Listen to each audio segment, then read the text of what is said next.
This is a political education series addressing major policy topics. There are 7 parts in this series, each under 2 minutes in length. The purpose is to educate the voter as to why vote Democrat. Part 2. Improving Education. If you agree with the president of the National Education Association that when school children start paying union dues, that's when the teachers union will represent the interests of school children, then you should vote Democrat. If you believe with the General Counsel of the National Education Association that the purpose of teacher unions is to gain power via dues, and that students are far down the list, and that improving student achievement and learning need not and must not be achieved at the expense of employee rights and collective bargaining, then you should vote Democrat. And that brings me to my final and most important point, which is why, at least in my opinion, NEA and its affiliates are such effective advocates. Despite what some among us would like to believe, it is not because of our creative ideas. It is not because of the merit of our positions. It is not because we care about children, and it is not because we have a vision of a great public school for every child. NEA and its affiliates are effective advocates because we have power.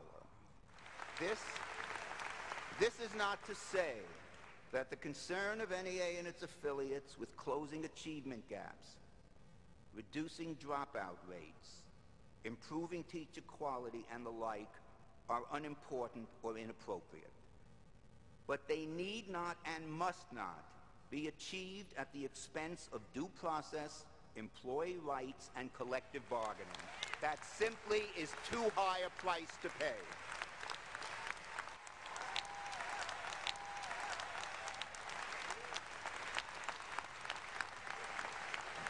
American public schools have been run by Democrat boards of education in all major cities since World War II.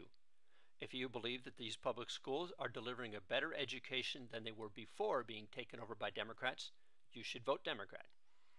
If you believe that these kids in these schools are well served by the current education bureaucracy, and that they will have the same chance at improving their lives as these kids in these schools, you are waiting for Superman, and you should vote Democrat.